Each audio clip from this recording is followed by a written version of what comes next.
Namaskar. In today's edition of Right Angle, obviously we'll be discussing the big news of today, and that big news is all over the world, and that is the result of the US presidential elections. As of now, as I am talking to you, the results are not formally out. I think that is the most important thing one should remember, because the American electoral system is unlike our electoral system. That here in India, that we have got a centralized election commission which declares votes. But in America, each of its 50 states has got its own electoral system. So what precisely happens is that there are certain states which take longer time to declare the results.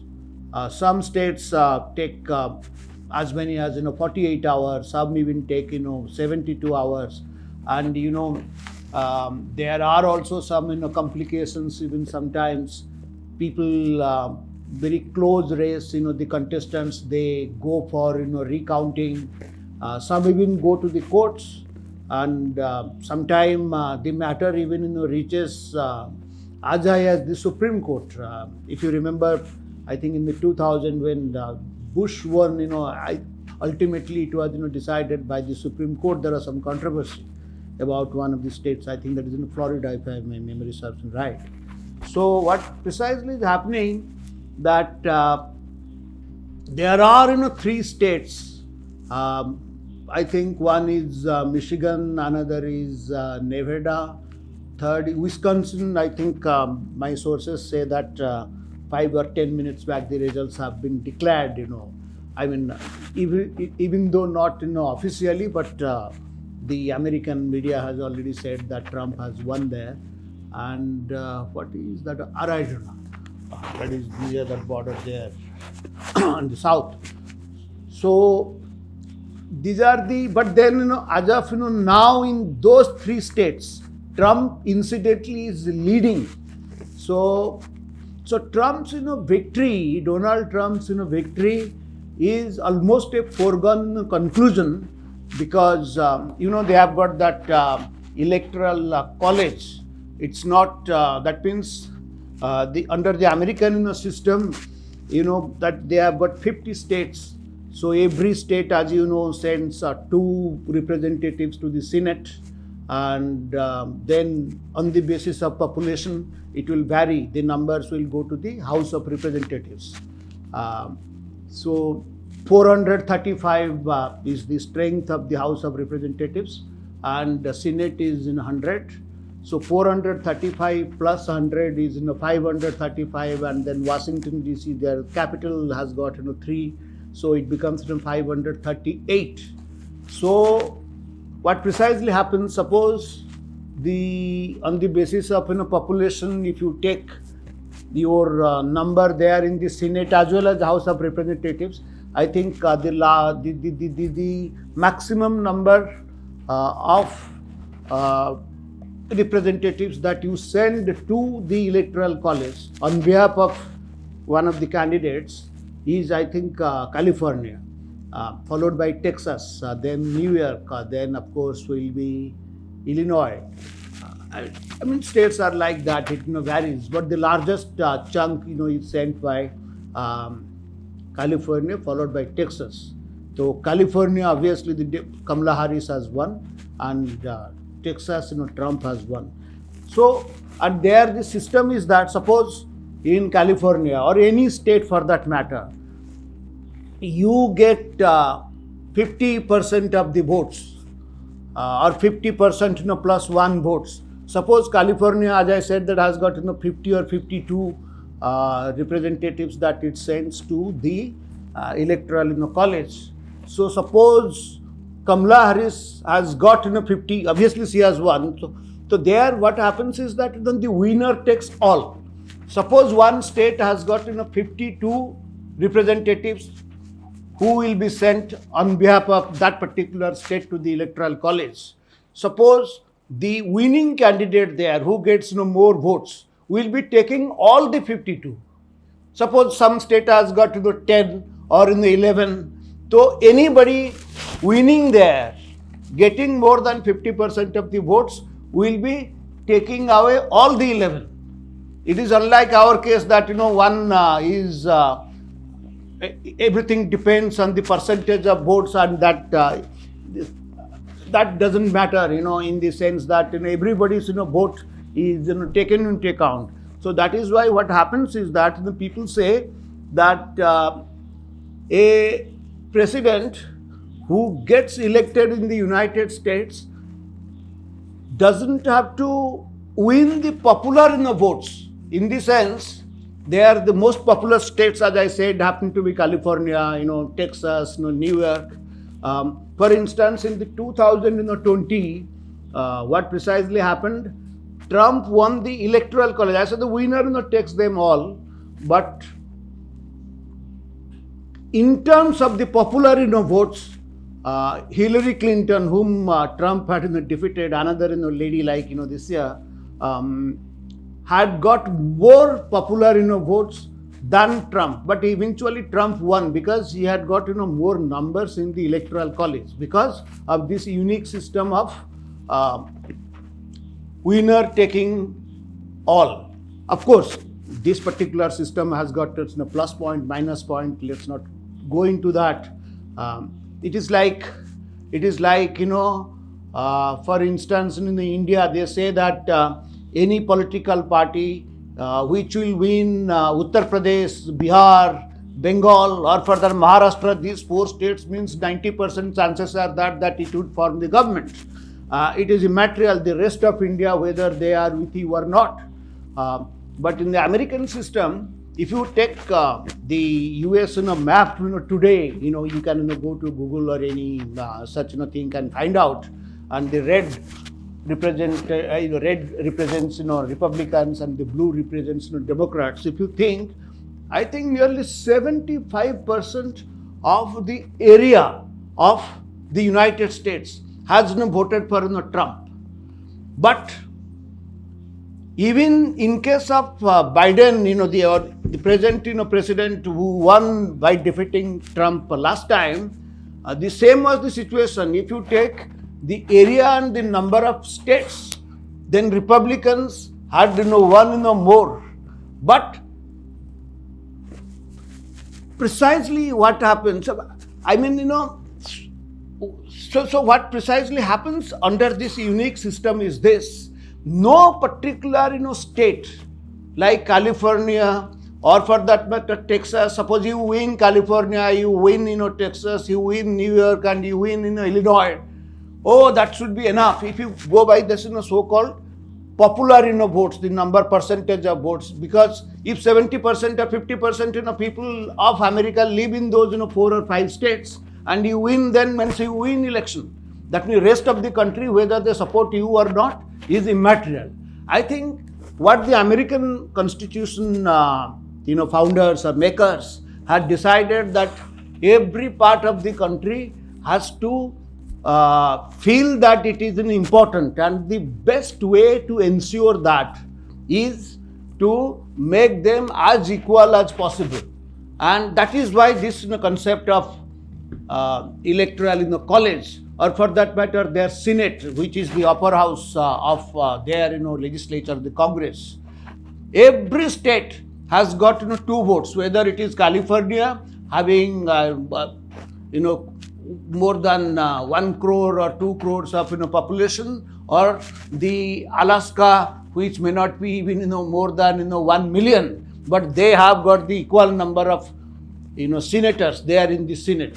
So that is another way of ensuring, I think, that particular country's unique system is this, that every part of the country must be feeling that it is as important as any other part. It is unlike here in India, like a person in UP must be thinking, oh, I am more powerful because my particular state sends as many as 80 members to the Lok Sabha, whereas a state like Sikkim has got just one. They may not be thinking, "Arey, we are not that important in our political landscape."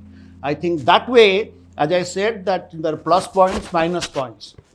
It is quite possible that an American president may not be getting the popular votes percentage terms, but still win the election. But that is not possible in countries like here in India, and which was possible in case of Trump in 2020. But this time Trump also has got the maximum popular votes. Even in terms of votes, Trump has got more than Kamala Harris. Even in California, for instance, suppose in these states are such strongholds of Democrats party, that means Democrats get as many as 70% or 80%, and Republicans usually get 20%, 25%. But this time Trump, even in a place like California, seems to have got around 34, 35% of votes.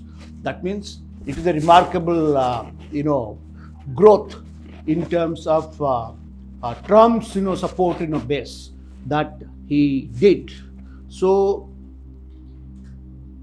to cut it short, the point is that though the election results are not formally out, and maybe it will be taking another 2 days, 3 days, 4 days, 5 days, one cannot be sure, but it is a foregone conclusion that Donald Trump will be the 47th president of the United States.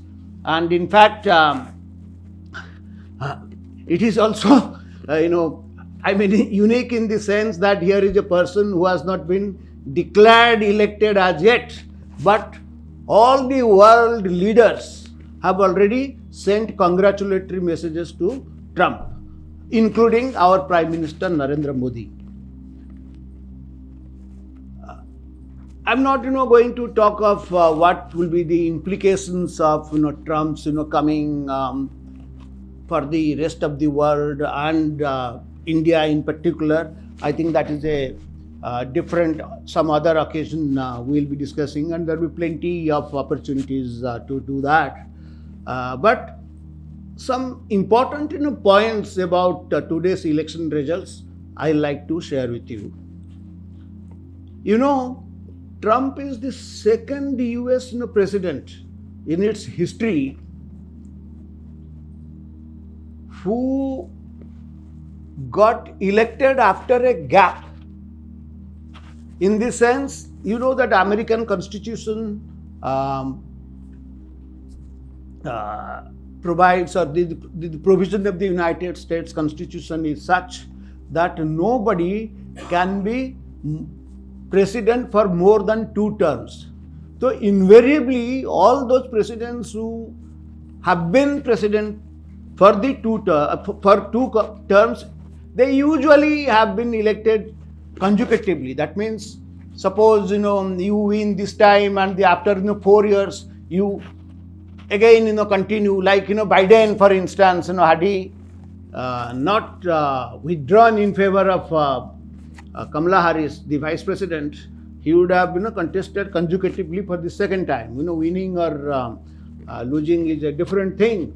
But in many a case, they do win. Like Clinton won twice consecutively. I'm talking of recent history. Even George Bush won twice. Obama also won in 2 consecutive terms.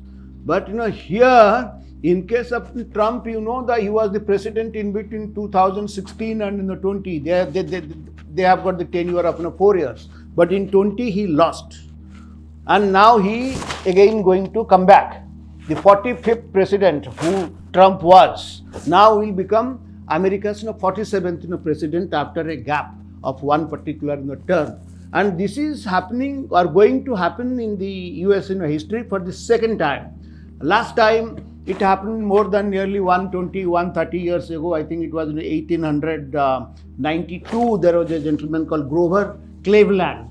He was the president, and then they lost the next term, and then waited for 4 more years, and again came back. And Trump is the second such person after him in last 150 years or so to get back to the White House after a gap. So he's not the president under 2 consecutive terms. That doesn't mean that he again will be eligible to contest in 2000 and this is 24, so 2002 to 28. No, because there is an American, earlier it was not, I think, to stop this possibility. Suppose somebody becomes a president twice, he will take a break. Like Putin did it in Russia. They had 2 consecutive terms. Now they have changed that constitution, but I think earlier he became 2 consecutive terms, and the 3rd term, he did not contest. He could not, because then Russian constitution didn't allow it. So he allowed his prime minister to become the president, and he became the prime minister. All the power was there, of course, in his hand, but then to meet these constitutional requirements, he could not. So the Americans that way are cleverer. They think that some person will become president for 2 consecutive terms, and again will take a break, and again he will come back after 4 years. So to forestall that possibility, they, I think, amended their constitution. I think it was 22nd amendment, I think. So it says that whether it is consecutive or not, nobody can become the US president for more than 2 terms.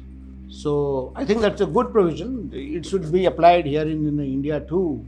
I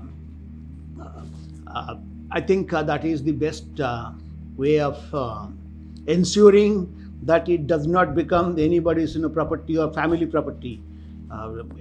Let's not, anyway, that's a different thing. So that is an important point one should keep in mind if one goes by today's results. The second notable feature is this. I think Trump again has created history in the sense he is going to, when he takes oath on January 20th, 2025, that the election takes place in November, but the new president assumes office on 20th of January. So after 2-3 months, when he takes over, he will be the oldest president in American history. Last time, of course, Biden was the oldest. He's 78. He will be 78, and I think perhaps he's few months when Biden became president, he perhaps was few months, 2-3 months younger than what Trump will be in January 25th. Or January 20th and 2025. So that way he is going to be the oldest president of the United States.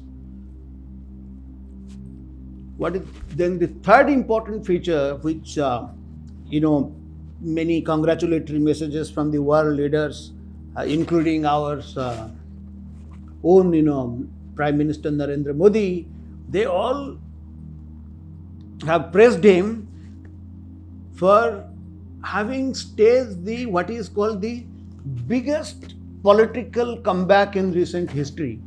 That everything was against him, in the sense the controversial circumstances of his being not getting elected in 2020, and the controversies around that. He did not concede his defeat. He was not supposed to, or he was not allowing Biden to take over.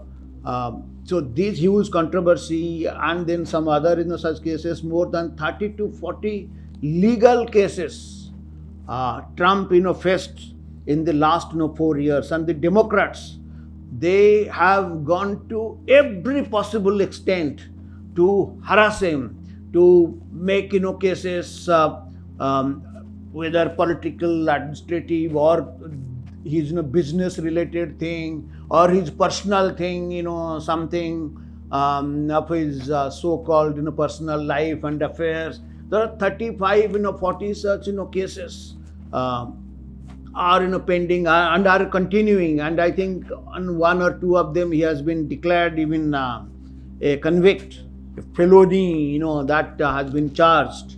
Of course, most of them now will be washed away because once he takes over as the president, no such cases can continue against him as long as he is in office. But that's a different matter.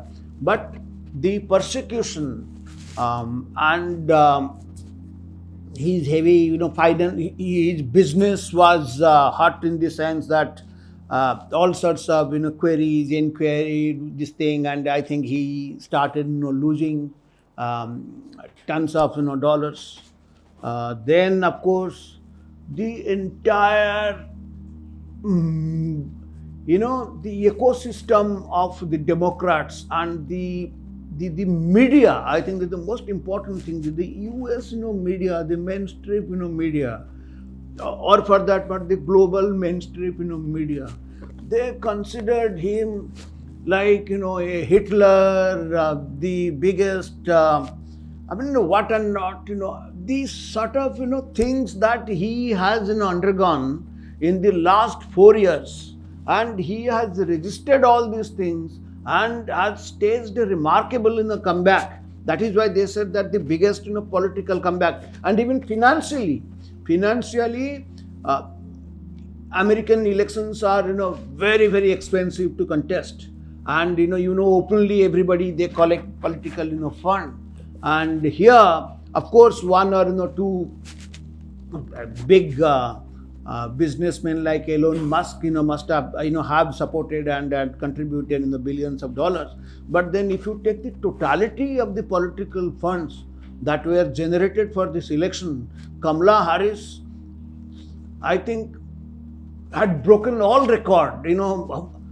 I think she had more than 200% of the money that, Trump could collect for his electioneering.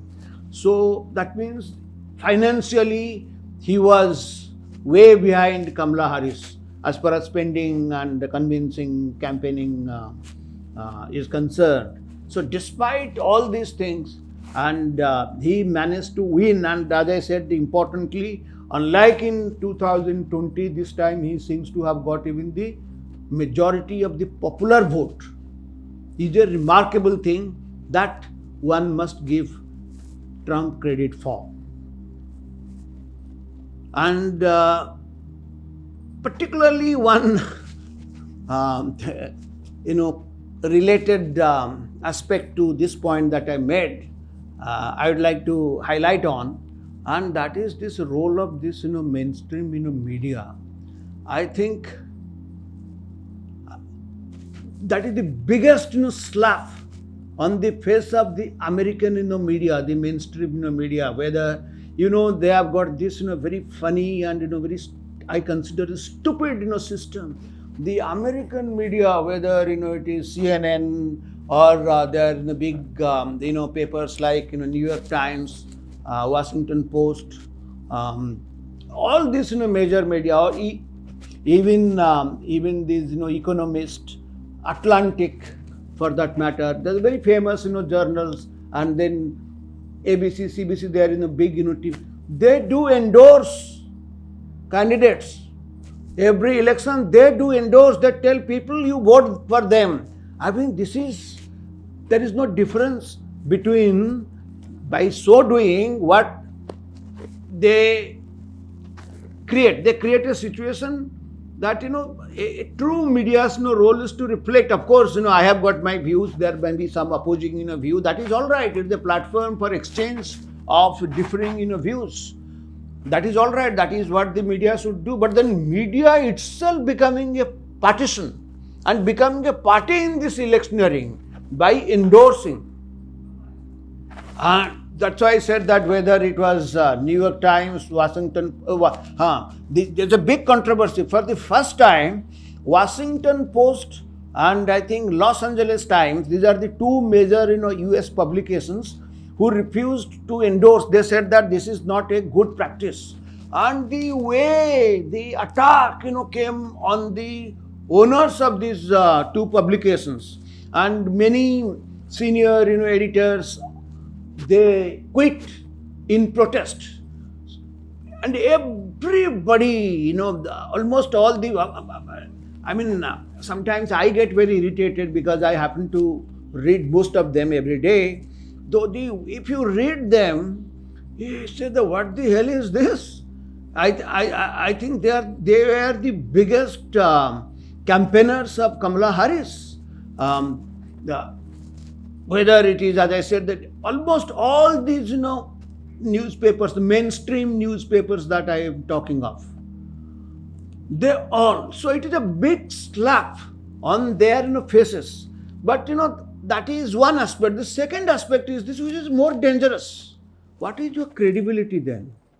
It means that the American readers or the American viewers, they don't give a damn to you, what you write or what you air. They don't give a damn to you. Despite all your attempt, the very fact that, the way you projected Trump, the way projected, Trump, they were not impressed. They voted for him. So you think about your own credibility. It is like even in India, we saw it in the last election. I think Modi, the same thing, Modi, fascism, the mainstream media, all our journalists. I went, anyway, I do not want to divert, particularly these, always, my mantra is this. I think I always tell my friends that never ever go by what the so-called, big journalist, quote unquote, big journalist, predict about election results.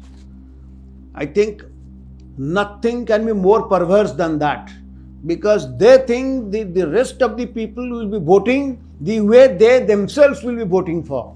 So I think that precisely has happened there in US. It is a big slap on the face of the US media and big jolt to their credibility. And if you go a little further, who are these people? And particularly creating such an impression, such ecosystem, and the biggest supporters of Democrats, you will be surprised to know they are the so-called the elites. The so-called elites means almost all these, as I said, that a big news establishment, even 70 to 80% of the big businessmen, like this man gave again billions of dollars, like Microsoft guy. They all were behind Democrats, and they are intellectuals. As I said, they are intelligentsia. They are think tanks. They are professors. I always will say that the American, like we have got our Khan market gang, quote unquote, which Modi had beautifully described, and the same thing, the Khan market gang of America and its ecosystem. They tried their best to defeat Trump. But the very fact that they have failed in the sense, they should realize that you do not represent the people that you claim yourself, that what we say is right, what others say is wrong. We are Democrats. Anybody differing with us are fascists.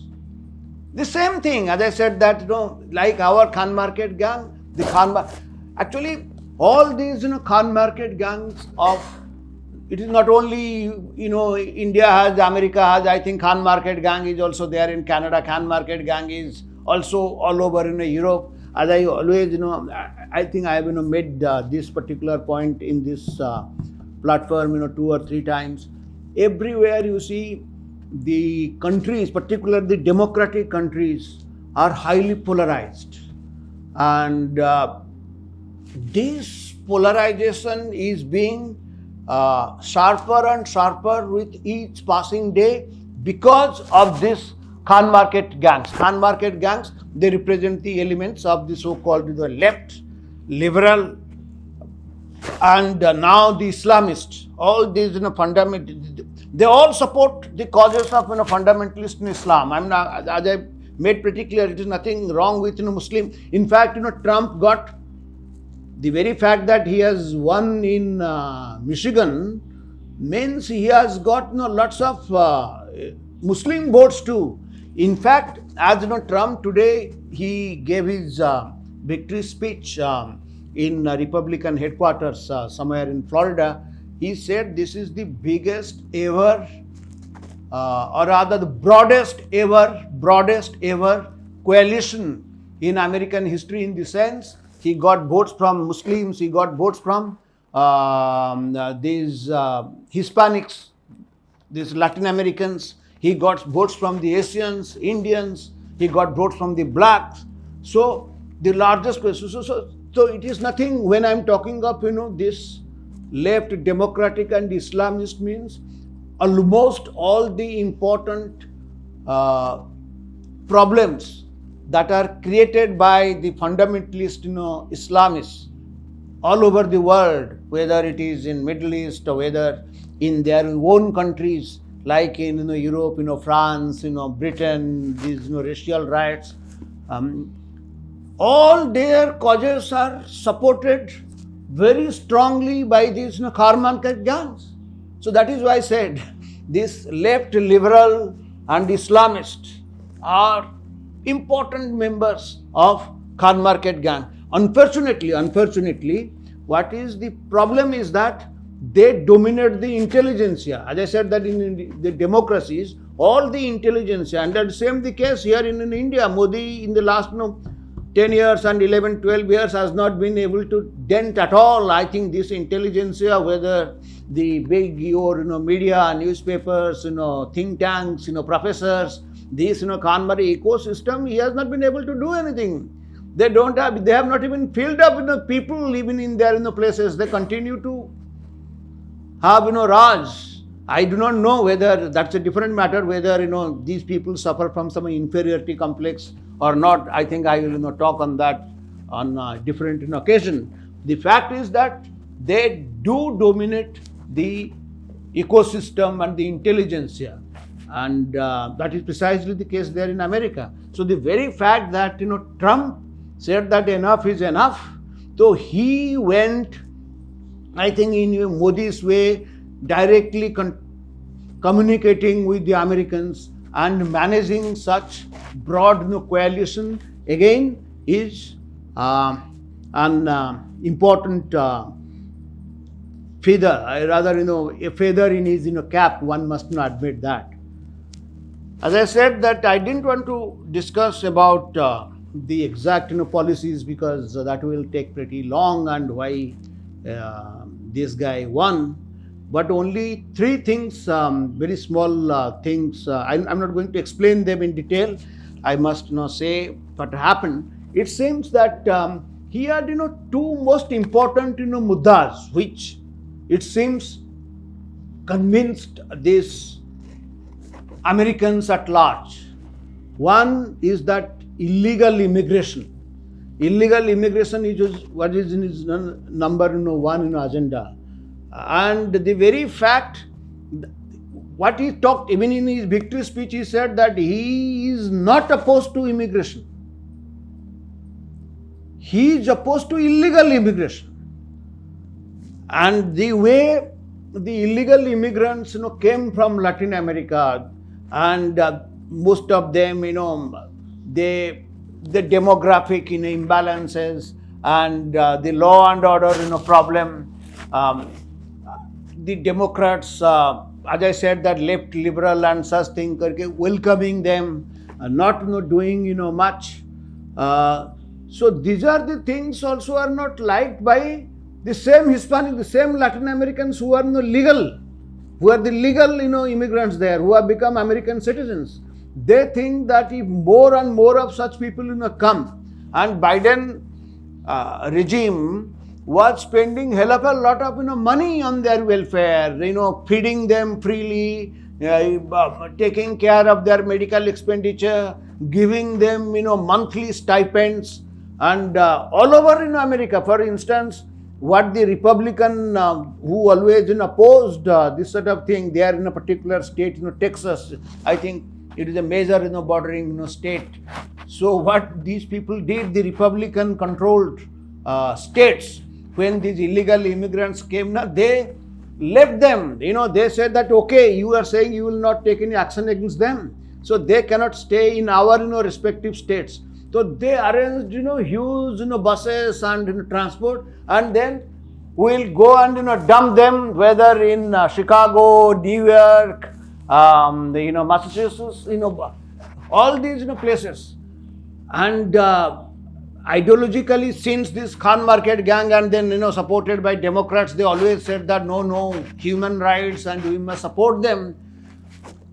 They could not say any such thing, but then later the people realized that it is crossing all limits, because the more and more such people come, that means the states help to them, that their share do get affected adversely.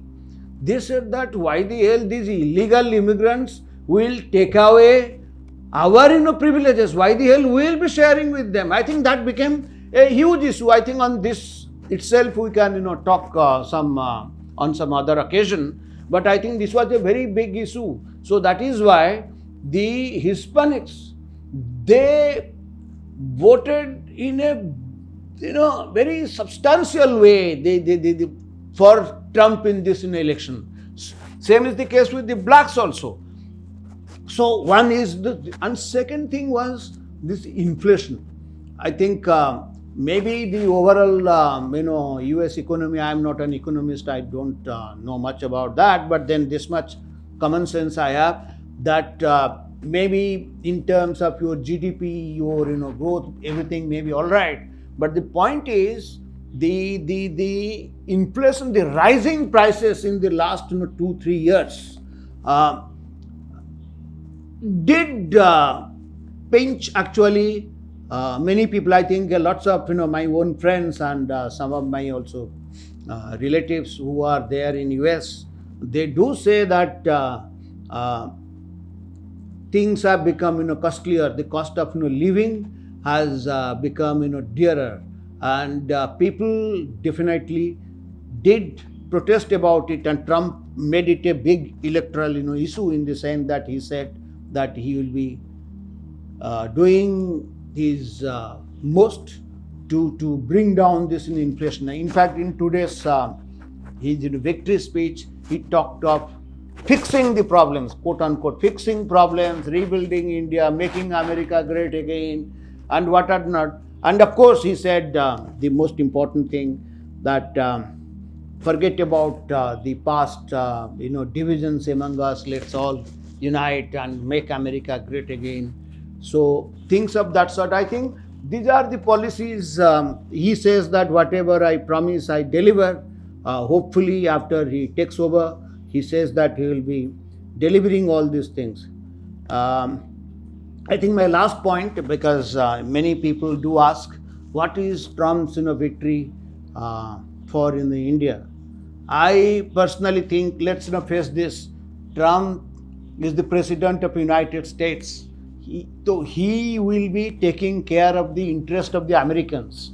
So don't ever expect that Trump will be, has come that, he will be extra sympathetic towards the Indians. Forget about it. I think he will be doing it, he will be pursuing the American interest, and which is quite understandable. But within that overall thing, if his last term is an indication, I personally think he will be better for India, because overall, you see, what happens is this: when one talks of India, I said that the exact policy issues and implications I will be sharing my thoughts with you on another occasion. But three things I will be mentioning on this aspect of India-US relations. You see, if in the last 15-20 years the India-US relations have really grown up high, and we are strategic partners or super strategic partners that Modi said as another adjective I just have forgotten. It is because there are three factors that control or rather play an important role in furthering the relations between India and US. One, of course, is the office of the president. Since the time of Bill Clinton, I think every US president they somehow or other have supported India, and they always wanted in the for this century. One is talking of then this Indo-Pacific is very important. The global rather the geopolitical heft or geopolitical importance has shifted from Atlantic to Pacific, and here India has to play an important role, and each and every president has played an important role in furthering it, so that there is a bipartisan consensus. If Trump, as our Prime Minister Modi says, was his big friend during his first term, and I think under Biden the relationship really did not deteriorate to that much, because as far as India is concerned, there seems to be a bipartisan consensus. So it is immaterial whether the Republicans are there or Democrats are there, but little bit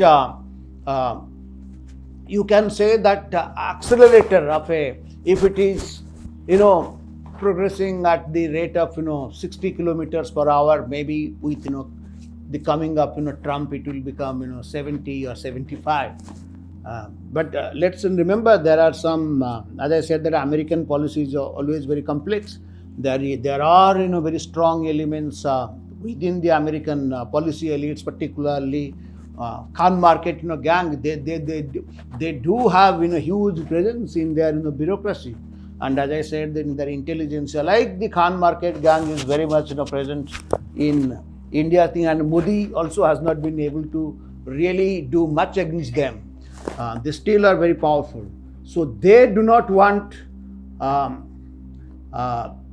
India to rise that high, because they will be talking about the so-called again the human rights, Hindu phobia. Incidentally, Trump, that is a great thing. Before the election, he did talk of that rising Hindu phobia all over the world, and how he wants to stop this. And then he did talk of that Hindus being persecuted in Bangladesh, and which was, as I said that like in my last episode on mobocracy, how it was completely done by the CIA. I don't think if Trump was there, that would have taken place. So that way there would be some positive change, because the president being the head of the state as well as the government will be having some sort of personal role. So he can control, he can accelerate. So that way it is a good thing. So what happens, as I said, coming back to India-US thing, fortunately all the American presidents in the last 20-25 years have been very pro-India, including the present president incumbent Biden. I am not very sure if Kamala Harris would have won, whether that would have been the case or not, though she is half Indian, because she never projected herself to be an Indian. She projected more herself to be a black, and again she's many people term her as a left lunatic. Her stance were very hostile against India, particularly when we abrogated Article 370 and what not, despite the fact that look, she was a half Indian. But anyway, so one is the office of the president, and second very positive factor is that Pentagon, that Department of Defense. America is a superpower. Their Ministry of Defense, Department of DOD, Pentagon, I think is popularly known as Pentagon. They played Pentagon has been always the biggest advocate of India and US coming closer and closer. And third thing is the Indian diaspora.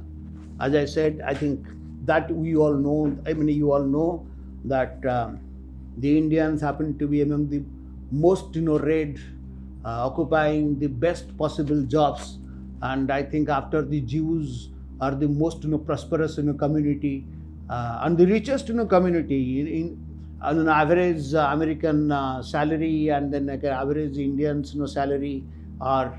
I'm not talking about the Khalistanis there. The Khalistanis are the blue label workers. I do not know why Canada, or for that matter, this Trump, some elements in Trump administration give so much importance to these Khalistanis and their supporters, who are essentially blue label workers, whether 98% of the Indian diaspora, they contribute so much to your economy. The same thing there in Canada too, which they are realizing, but that's a different matter. So this Indian diaspora is very important and is being wooed by both the Republicans and the Democrats. And in fact, in the so-called swing states, let's not go into that. That will be prolonging the thing. What I'll be stopping by pointing out is that this Indian diaspora, when people are realizing this Khan market gang of India and Khan market gang of America have joined hands together to weaken this Indian diaspora there in the United States. And they want to create disunity among them. And here, our Khan market gang, particularly, it's a prominent, leader. I'm sorry to say, I shouldn't, bring him, but unfortunately, that means, Mr. Rahul Gandhi and his, supporters there in America and the Congress party have done everything possible to break the unity among the diaspora there in the United States in almost all his visits. And they are talking of caste. Instead of unifying, that's a great thing they are doing and bringing India and America together, the world's most powerful country, and then our rising power. So the role that Indian diaspora is playing, though they are trying to create division within that Indian diaspora by talking of caste, religion, Christianity, Christian Indians, Dalit Indians, OBC Indians. Can you believe this? This suicidal sort of thing. So that way, I personally am happy that Trump's victory will be a lesson for this Khan market gang of Khan market gangs of both India and America. Let me stop here. Thank you very much for listening to me.